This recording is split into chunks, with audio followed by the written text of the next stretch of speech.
اپنے بچوں کو پڑھاؤ، ایجوکیشن دو، اعلیٰ سے اعلیٰ ایجوکیشن دو۔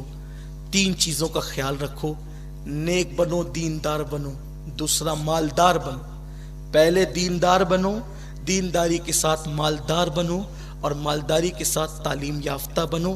معاشرے کا کوئی فرد ان پڑھ جاہل نہ رہنے پائے، سب کو پڑھاؤ، سب کو پڑھاؤ۔ پڑھاؤ گے تو آگے بڑھاؤ گے۔ مولا علی فرماتے ہیں تمہارے ماں باپ نے تم کو جو تعلیم دی، اپنی اولاد کو اس سے بڑھ کر تعلیم دو، کیونکہ تمہاری اولاد کا دور تم سے زیادہ ترقی یافتہ ہوگا۔ یہ مولا علی نے آج سے صدیوں پہلے فرمایا تھا۔ اپنی اولاد کو پڑھاؤ، اپنے شوق کم کرو، اپنے خرچے کم کرو۔ لوگ آج مسلمان کہتے ہیں مولانا ہم غریب ہیں، کیسے پڑھائیں؟ میرے عزیز، تو انٹرنیٹ پر جتنا خرچہ کرتا ہے نا، اس میں تو ایک بندے کی فیس آرام سے بھر سکتا ہے اسکول کی۔ یہ جھوٹ فساد مت بکو۔ کیا انٹرنیٹ چلانا ضروری ہے؟ یہ جو فضول خرچیاں کرتے ہو نا، اگر آپ سال میں 10 ڈریس بناتے ہو، 2 ڈریس پر بھی تو آپ سال گزار سکتے ہو۔ 8 ڈریس کا پیسہ اپنے بچوں کی تعلیم میں لگاؤ۔ بچوں کے ساتھ ظلم مت کرو، انہیں چھوٹی عمر میں نوکری پر مت لگاؤ، انہیں چھوٹی عمر میں مزدوری پہ مت لگاؤ، ان کو اعلیٰ سے اعلیٰ تعلیم۔ مولانا نوکری نہیں ملتی، ہم نوکریوں کے لیے نہیں پڑھاتے، ہم اپنے نبی کے فرمان پہ عمل کرنے کے لیے پڑھاتے ہیں۔ بس اتنا اعلیٰ بنا دو اپنے بچوں کو کہ ہمارے بچے ملک پہ بوجھ نہ بنے بلکہ ملک کی ضرورت بن جائیں۔ ہمارے بچے ملک پہ بوجھ نہ بنے، ملک کی ضرورت بنے۔ اور جب کوئی بندہ ضرورت بنتا ہے تو لوگ خود ہی اس کے پاس آ کر کے اس کے قدموں میں سر رکھتے ہیں۔ عبدالکلام کے نظریات، عقائد، یہ اس سے صرف نظر کرتے ہوئے یہ کہتا ہوں، بولو فرقہ پرستوں نے عبدالکلام کو صدر جمہوریہ بنانے پہ مجبور ہوئے یا نہیں ہوئے؟ کیوں؟ اس کے پاس صلاحیت اتنی تھی۔ ہندوستان کو ایٹمی طاقت عطا کرنے والا کون ہے؟ وہ وہی کلمہ پڑھنے والا ہے جسے دنیا عبدالکلام کہتی ہے۔ ہمارے ملک کو ایٹمی طاقت دی اس مسلمان نے دی، کیوں؟ وہ ملک کی ضرورت تھا۔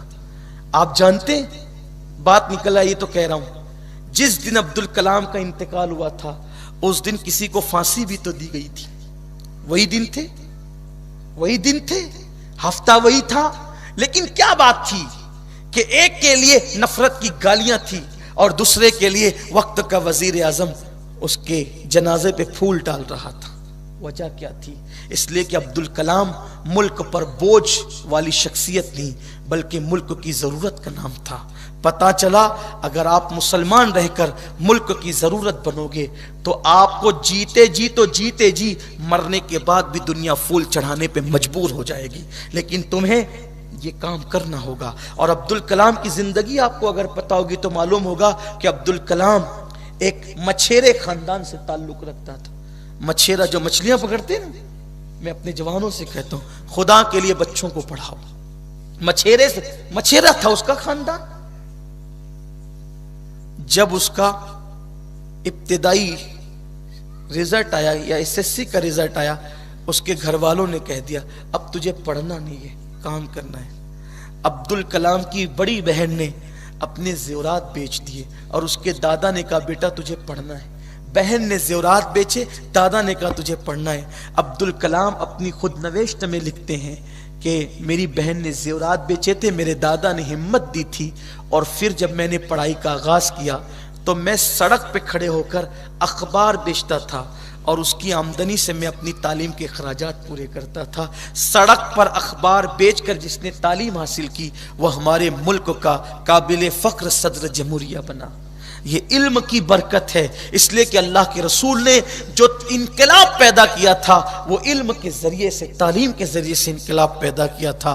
ہمیں بھی چاہیے ہم اپنے بچوں کو پڑھائیں، شوق کم کرو، فضول خرچیاں کم کرو، بچوں کو پڑھاؤ، اعلیٰ سے اعلیٰ ڈگریاں دلواؤ۔ انشاءاللہ آنے والا دور ہمارا دور ہوگا، بلکہ ہر دور میرے نبی کا دور ہے۔ اللہ کے رسول نے عرب کے بوریا نشینوں کو علم کے زیور سے آراستہ کر کے انہیں کیسر و کسرا کا تاجدار بنا دیا تھا۔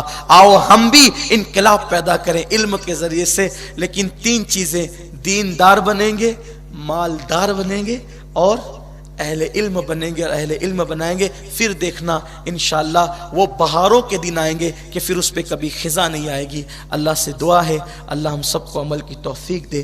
گفتگو کے درمیان اگر کوئی غلطی ہو گئی ہو اللہ معاف کرے۔ استغفر اللہ ربی من کل ذنب واتوب الیہ وما علینا الا البلاغ۔ السلام علیکم ورحمۃ اللہ۔